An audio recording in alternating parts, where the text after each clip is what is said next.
8 de la mañana, 31 minutos. Hacemos una pausa al repaso de las principales noticias, pero nos contactamos con Vero nuevamente, que está en el móvil, también con temas de actualidad, el déficit hídrico y las medidas que ha empezado a implementar el gobierno. Está con el senador Sebastián da Silva. Vero, adelante. Exactamente, Maggie, muchas gracias. Y como lo adelantabas ayer, hubo una serie de anuncios de por dónde van a ir esa serie de medidas que de todas formas requieren un estudio, no son de implementación inmediata y que mucho tiene que ver con eso el Ministerio de Economía. Eso es lo que se está trabajando. Senador, gracias por estos minutos. ¿En qué orden, en qué camino se va a ir usted que está siguiendo de cerca el tema? Bueno, son tres tipos de medidas, ¿sí? Las que ya tomamos, que ya no son noticias. Esto quiere decir sacarle el estrés al productor rural en una sequía que se nos va alargando. Día que pasa, día que las complicaciones se multiplican por 4. Febrero es un mes corto, tenemos que recomponer los tapices, las pasturas. Los suelos tienen que tener humedad y lamentablemente no hay lluvias fuertes. Entonces tenemos las medidas que pasaron, el Estado no va a complicar al productor, va a diferir todo tipo de pagos, la renta de colonización, la UTE, el BPS, el Banco República, etcétera, etcétera, etcétera.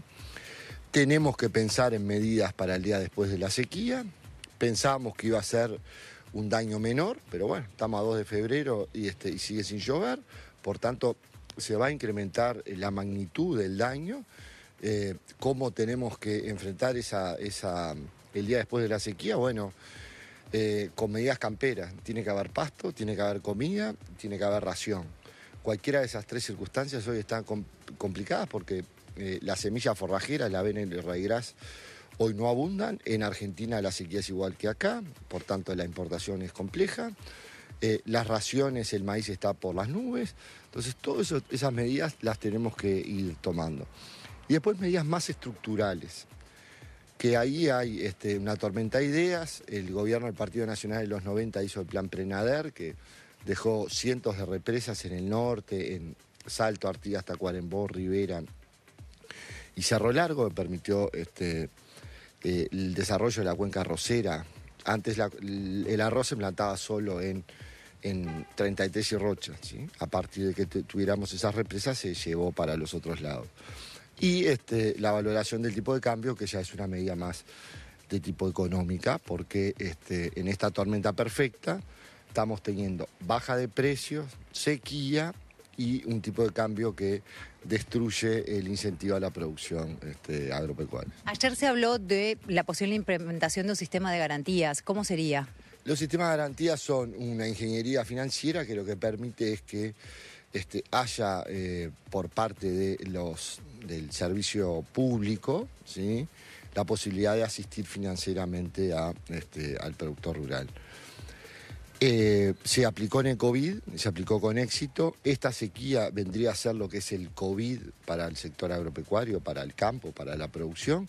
Hay que recordar que si este país salió adelante fue porque en el momento de la pandemia el campo empujó del carro, pero lamentablemente ahora la naturaleza se reveló.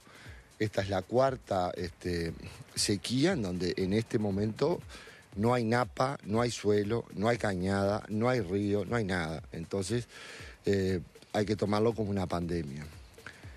Financieramente esa estructuración hay que explicarla bien, porque el paisano no entiende. Capaz que en la pandemia los apalancamientos a través del SIGA eran fácil porque iban dirigidos a quienes tenían un supermercado chico en Montevideo. A la paisanada hay que explicarle bien porque hay medidas bastante más sencillas que todavía no han podido ser discernidas por el paisano. Por eso hay que toda la institucionalidad agropecuaria, que es mucha, INEA, INAC, Plan Agropecuario, Ministerio de Ganadería, hoy tienen que estar abriendo las porteras y explicándole a la gente cómo accede, por ejemplo, para diferir el pago de la UTE, que no siempre se sabe. Brevemente también se habló de un GACH de riego como para soluciones más estructurales de cara a que esto se repite. Ya es el tercer año, quizá no con tanta gravedad. Eso es, diría, es de las medidas estructurales. Nosotros siempre pensamos en un plan Prenader 2, en el uso de las represas multiprediales, en acopios de agua parecidas, para que la gente sepa a lo que se hizo en Rocha con la represa India Muerta. Hay un mundo que desde los 90 que hicimos el Prenadera hoy cambió sustantivamente. Sabemos de iniciativas privadas que van a tender a regar parte de Durazno y parte de Soriano. Hay que sentarse con el GACH, ese de riego, cambiar la ley de riego porque no ha tenido aplicación, porque muchas veces está el temor del vecino de que le inunden el campo, entonces entrar en una serie de problemas. Y hoy eso todo cambió. Nosotros apostamos a un Prenader 2, por la cual se pueda hacer acopios de agua no tan grandes, pero de repente 20, 30, 40 hectáreas, y las represas multiprediales que tienen un desarrollo enorme en todo el mundo y que en el Uruguay tenemos que ser inteligentes y poder diseñarlas en lugares donde no haya tanto lío entre vecinos. Senador, antes de despedirnos, se dio a conocer ayer información con respecto a lo que habría sido seguimiento por parte de Alejandro Astesiano, del presidente del PIT-CNT.